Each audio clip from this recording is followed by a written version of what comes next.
Welcome to VOCARE. I'm here at St Francis of Assisi Parish in Nailsea, Somerset, part of the Diocese of Clifton. I'm really excited to meet Father Tom Dubois, who's a spirit-filled priest. I'm really excited to find out all about his vocation and what activities he gets up to in his church. Come and join me.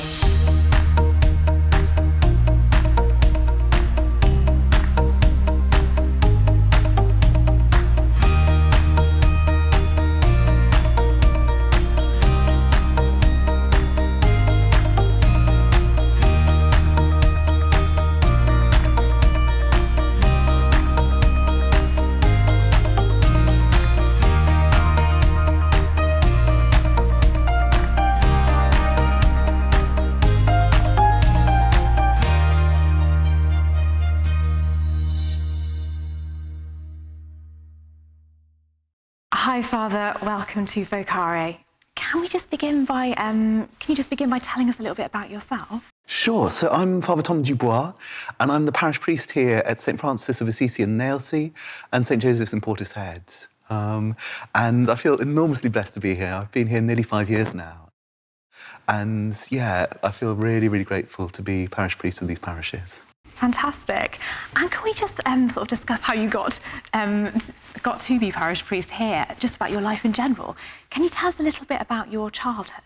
Yes, of course. So my name's Thomas, and the reason for that, there's a beautiful story. My parents didn't think they'd be able to have children. And my mother had multiple sclerosis, was being treated, so they came originally from France. And then when they came to England and married, they were able to have me. And so they called me Thomas after the apostle who doubted.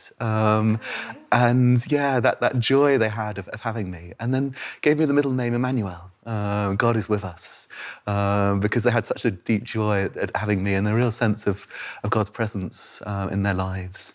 And I think, yeah, their faith was a huge influence on me growing up. And it was very much at the heart of our life as a family. They were very committed to their faith and to our parish. I grew up in London, in Wimbledon, and predominantly with the Jesuits. So when I was 5 years old, we moved to Wimbledon, and it was a Jesuit parish, and I went to school with the Jesuits, and was very deeply influenced by them. And I think some wonderful kind of Jesuit priests who really kind of inspired me and encouraged me, and who continue to be very much a presence in my life. As a child, and through your teenage years as well, were you quite strong in your faith, or were there other influences that came in? I think, yeah, there was a lot, as a child that really kind of helped me. And I think my parents were part of Teams of Our Lady, and that was a big influence, and being able to take part in the retreats. I think as a teenager, one of the things that helped me was being able to take part in groups with others. So after my confirmation, we had a group in the parish for young people who similarly made confirmation and wanted to carry on and deepen in their faith. And I think that was a definite influence for me. At the same time, I think my faith definitely wasn't as strong as it was as a child. I continued to go to mass. I continued to pray, but perhaps not every day and not as much as I used to. And I think, yeah, there were other things, other preoccupations, and I think God definitely wasn't at the centre of my life. And I could see a way in which without consciously making a choice, in some ways my faith wasn't at the centre and wasn't as strong as perhaps it had been. And I know you went to university to study physics. Was your faith strong at that point, or did you sort of drift along, maybe attending mass regularly, or? Yeah, again, I mean, I was very much, attending mass, and that was very much part of my life. But I think, yeah, a big moment for me when I was at university came when I went on pilgrimage. And I think a huge kind of turning point was coming back to confession. So confession hadn't been part of my life for several years. I think one of the blessings we had when I was a child was that one of the priests from the parish, a wonderful kind of Jesuit, used to come to our house for confessions because my mother found it difficult to be able to go to the confessional because she was in a wheelchair. And so he used to come to the house and hear our confessions, which was great. But of course, that wasn't available anymore, you know. And I think, yeah, I had all sorts of reasons for not going to confession, you know, as other people do. And one of them might sound quite stupid, but I couldn't actually remember how to go to confession. I can remember Sister Catherine teaching us, you know, when I was in middle school, and the words, but I couldn't remember what they were. And I searched online, I couldn't find them. And it sounds really stupid looking back, but I realise now how many other people have that problem. Yeah, but obviously, you can't just rock up and just explain. Yeah. Absolutely, and I wish I'd done that. And you know, I say to people now, you know, you can just go to any priest and tell them, you know, this is you're not quite sure what to do, and they'll guide you through it. But at the time, it was a real fear. And then I think there were other fears and all sorts of reasons not to go. You know, and thinking, well, I haven't done anything terribly bad. You know, I haven't killed anyone, and I don't really need to go to confession. I'm a good person, really. You know, and you know, God already knows what I've done, you know, and all these other kind of reasons. And then I thought, actually, no, I do need to go. And there are some things which I can really see I need to go to confession with. But I think I had a real fear in my life and about naming what I'd done, you know, and actually saying that to someone else. So I put it off and I thought, well, maybe next week, and next week became next month and next year. And it never quite happens. And then I was on pilgrimage and I was in this church and I went in and there was no one in the queue for confession. There was a priest who was hearing confessions and no one else there. And I thought, perhaps this is the moment. And I still had a real fear in my heart. So I knelt down to pray. And I just happened to look at the back of a book that I had by St. John Paul II. And of course, he'd written on the back, "Be not afraid." And for me, that was a real sense of a message from God. And so I went then to confession. And I could see, looking back, what a difference that made in my life. And that was a real turning point, because not only was it a real experience of God's healing and an amazing sense of forgiveness and joy, but also I think it opened me in a profound way to going deeper in my faith. And so I started going to Mass not just on Sundays, but also on weekdays. And I was really blessed because at the cathedral, not far from the university where I was studying, I was able to have a morning Mass at 7:30. But also before that, at 7 o'clock, they had adoration. And for me, it was the first real discovery of adoration. And so I used to go for adoration at 7 o'clock and then stay on for the Mass at 7:30 and then go into my lectures. And for me, that was just an amazing moment because it was really going much deeper in my prayer life. And actually just that half hour of silent prayer before the Lord was just a wonderful moment to really open my heart to him, but also in a much deeper way to listen and to really listen to God's call in my heart. And I think for me, that really, in a very deep way, opened me to hearing again the call to priesthood. It's something that I felt when I was quite young. I was 7 or 8 when I first felt called to priesthood. In fact, actually to be a monk rather than a Protestant priest. And that was something that came back again. But I think this really kind of was not something that was on my mind at that time. You know, I had a lovely plan for my life. I had all sorts of things that I was going to do. A nice job lined up, and I was going to get married, and yeah, I had a wonderful kind of vision of what I wanted to do. And actually, in prayer, I realised that wasn't God's vision. And as I began to get into the prayer more and more, almost out of the blue for me, came back in a very deep way, this call to priesthood. And it was one that, as I prayed with, I found a great sense of peace. And this peace that just grew as I continued to pray and really opened my heart to where God was calling. Fantastic. And what did you do with that calling? How did it come about? How did the priesthood? Did you tell somebody and they sort of led you to a retreat, or how did it?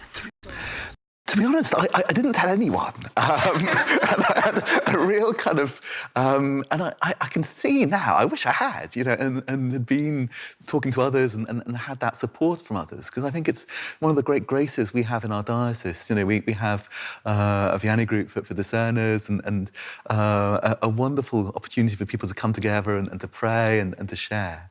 And I didn't. And I looked a lot online at all sorts of information, obviously I prayed about it, but I didn't share it with anyone. And I think one of the real kind of questions for me was about, was I called to be a diocesan priest or to be a monk? And being me, I tend to go for extremes, so it wasn't just sort of being a Benedictine. I felt really kind of called to be a Carthusian.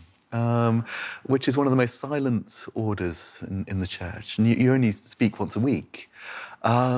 And that was something that came back when I was in seminary. And so I went and spent a month with the Carthusians, which was just an amazing blessing. And I absolutely loved. But I think the Lord really has called me instead to be here. And so, yeah, when I was at university and discerning, I think what really kind of helped me to say yes was when I went on another pilgrimage. And I think I can see, looking back, how much pilgrimage has been part of my journey.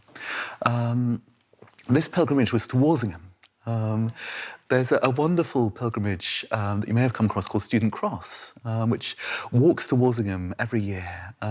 It's been going since 1948, and it's an opportunity for students from different parts of the country to walk to Walsingham, carrying a large cross. And my group walked from London. So we walked for a week, carrying this big cross. And it was an amazing experience. We had some wonderful Dominican chaplains who were accompanying us. And there were about, I think, 20, 25 in my group. And some of them are still very, very dear friends. And for me, it was an amazing experience of the church on the move and a real sense of walking together and growing in our friendship and in our faith. And it was when I got to Walsingham, and it was the first time I'd been. It was somewhere that was very close to my grandmother's heart, and she was always talking about Walsingham. But I'd never been, and so it was very special for me to arrive at the Slipper Chapel. And it was there that I felt able to say yes. And that I really kind of felt, yeah, this was Mary being very close to me and who's been very, very much at the heart of my vocation.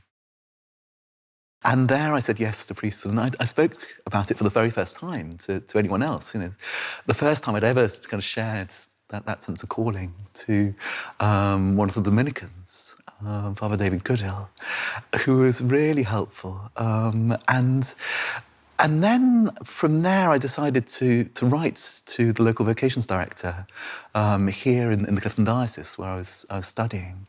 And he then met me. And from there, I began a year-long process of discernment with the diocese, and which led to my being accepted at the end of my degree, and began my formation for the priesthood immediately after finishing my physics degree, and went to St John's Seminary, Wonersh. Oh, fantastic.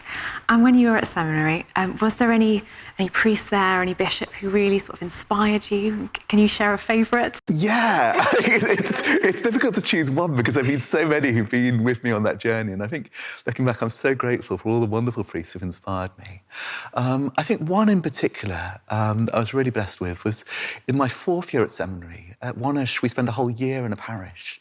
And so I had the great blessing of being with Canon Liam O'Driscoll in Trowbridge, who is an amazing priest. And he's just finished in Trowbridge.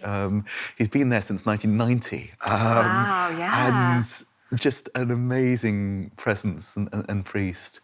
And I think for me, living alongside someone in that way for a year, you really see them, in their fullness. And I think, yeah, probably one of the closest people I've met to being a saint. And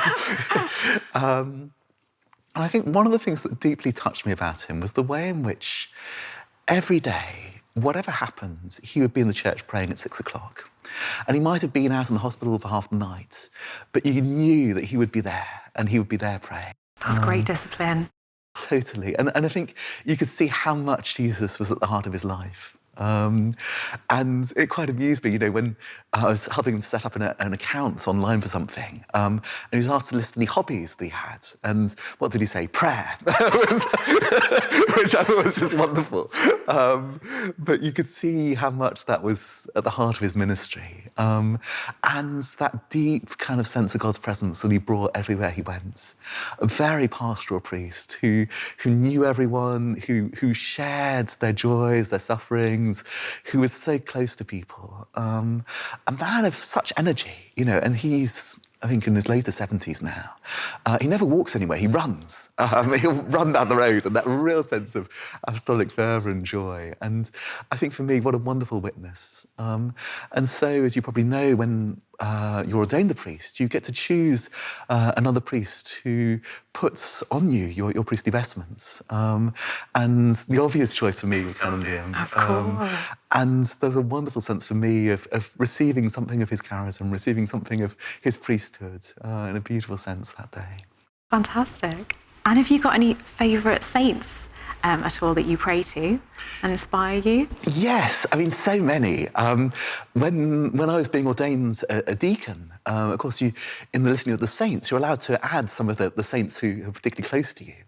And normally, you're allowed maybe one or two. And I had quite a page worth of saints that I wanted to add. And my rector in seminary said, well, Tom, this is great, but, we have to kneel on this wooden floor during the Litany of the Saints. Is there any chance you could cut some of them out? And I said, well, Father Jerry, I really appreciate that, but, I've got so many saints in heaven. I'd feel really, so many friends that I really don't want to leave out. I don't want them to feel hurt. So he survived the cull then? Yeah, so amazingly, he said yes. And I think I'm sure they were interceding for me at that point. I think one of my very dear friends is St. Bruno, of course, the founder of the Carfusians. And I think, they've been a huge influence on me and a very deep spiritual friendship that I have with them and with Bruno in particular. Bruno, who is a diocesan priest, of course, to begin with, and has a wonderful ministry and is so full of life, and has this beautiful call from the Lord to a more intense prayer and solitude, and has such a radiance, I think, in the church even today, in a very quiet and hidden way. And I think he's a very deep and close friend of mine. Benedict has obviously been a great friend and was my confirmation saint. I think very much from my grandmother's influence. Again, she's been very much a presence, and she was Benedictine oblate. And I could see how much that Benedictine spirituality was very much at the heart of her life. I think I also get from her Blessed John Henry Newman. Great English saint. Yeah, and my brother used to think as a child, because my grandma would speak so much about Newman all the time. Right. Newman was a friend of the family, which I think was lovely. And of course, in a very profound sense, he was and is.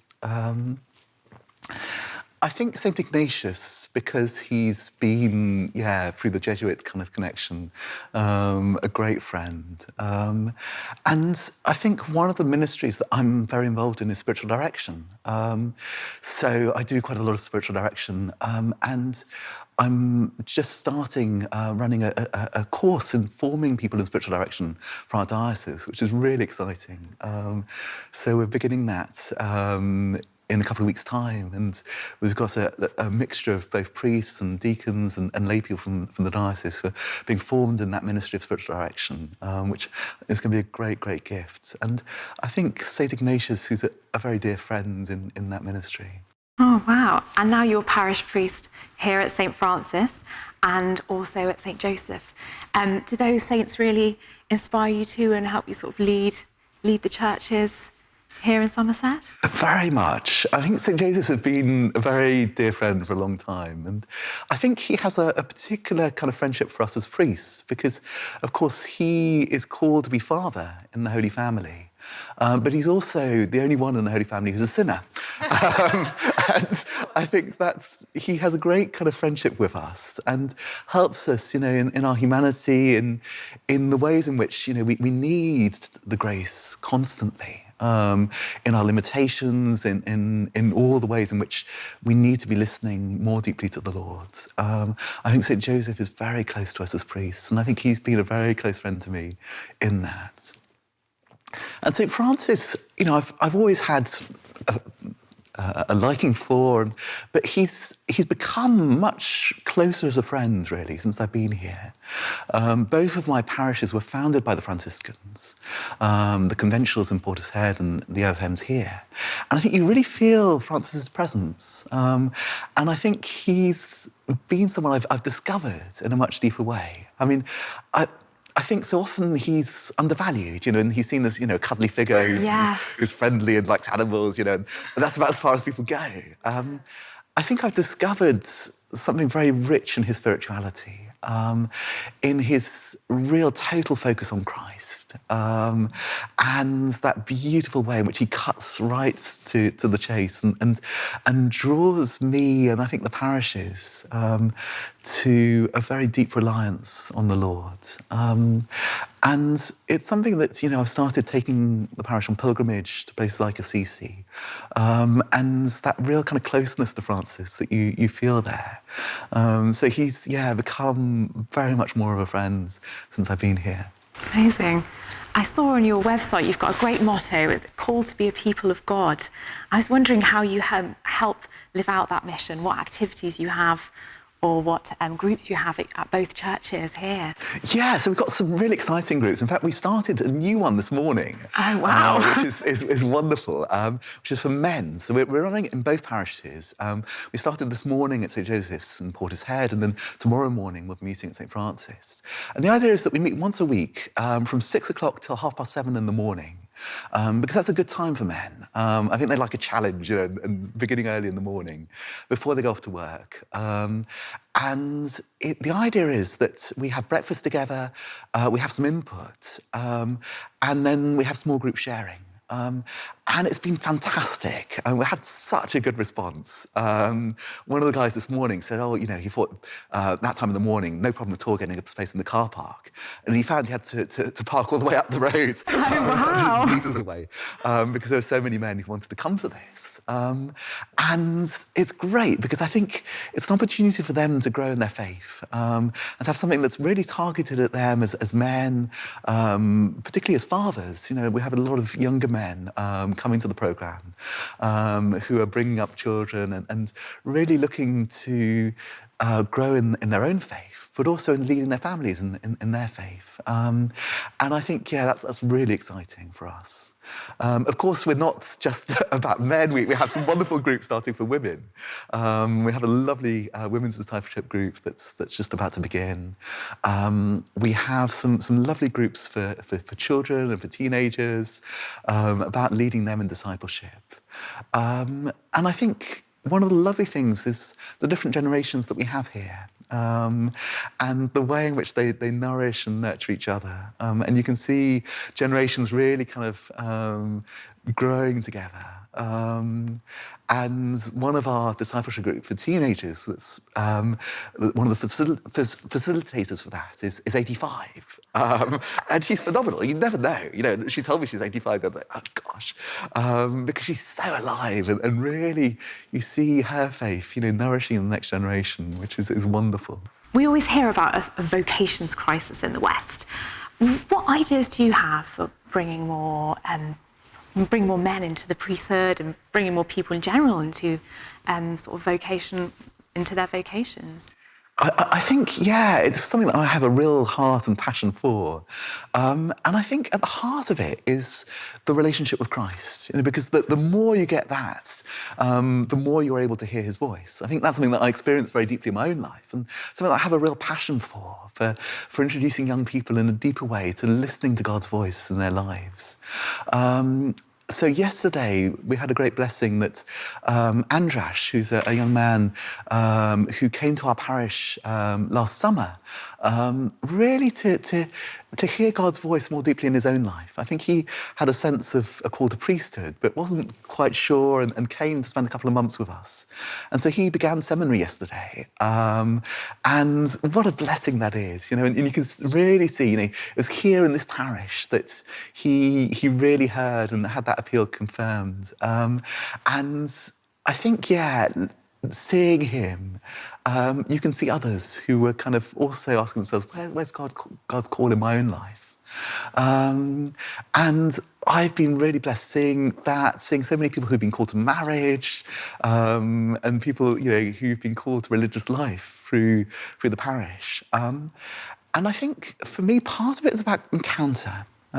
It's about encounter with people who have that faith, and how powerful that can be for people in their own life.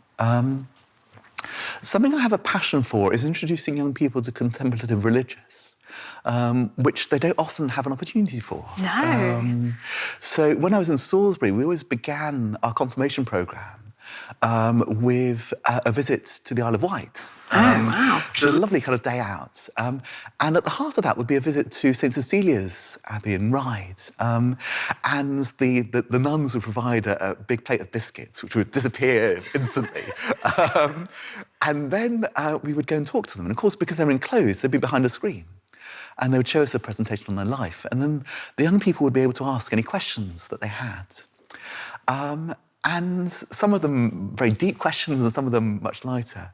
I remember one young man who asked them if they'd ever seen the film Sister Act. And of course the answer was no, because they didn't have a TV.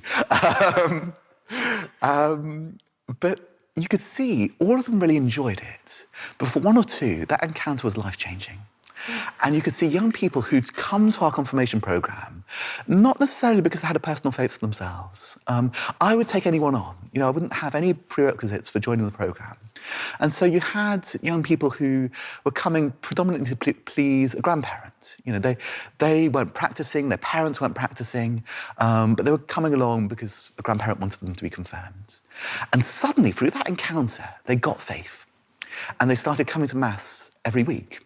Some of them, you know, on their own, because their parents weren't coming. And they would come and they would catch a bus in and they would make their way to Mass. And their faith really caught fire. And then they started bringing other people and they really kind of, and all that through that encounter. And a couple of weeks ago, we had the news that Sister Mary David Tota, who was an amazing nun from St. Cecilia's, had died. And she was novice mistress and prioress, and she was always one of the sisters who met us. And she'd had a long kind of battle with cancer. And you can see, you know, in her closeness with the Lord, you know, what a beautiful journey that was. But I shared that news with a number of the young people. And I was so moved by the response. You know, this was several years later, and they're now at university or beyond. But how deeply that encounter with Sister Mary David and the other sisters had really kind of transformed them. And help them to find their vocation, to find their primary vocation as disciples of Christ, which then enabled them to listen more deeply to that secondary vocation. And I think, for me, it's really, rooting people very deeply in that primary vocation that enables them to then listen and hear the call of God in their lives. And what message would you have as a priest to anyone watching this programme today? I think to really discover more deeply the love that God has for them, and the joy that comes from relationship with Christ. I mean, this is what I've given my whole life for. And for me, you know, the heart of my life is that relationship with the Lord. And he always has more for you. And I think keep coming to spend time with him in prayer. Keep coming to discover more and more that joy and that life that he wants to give you. And wherever you are in your journey with Christ, there's always more. And that invitation that he has to come and discover him, I think is what I want to share most of all.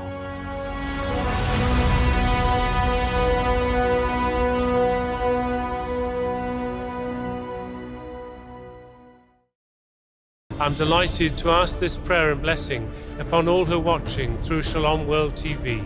We ask the Holy Spirit to be with us as we gather in this place today. And I give thanks in this prayer for the witness of so many Christians gathered together, that the Holy Spirit may come upon us this day. Lord, go before your holy people, guide their footsteps in the ways of your love and your peace. May Almighty God bless you, the Father, and the Son, and the Holy Spirit. Amen. Shalom World, God's own channel.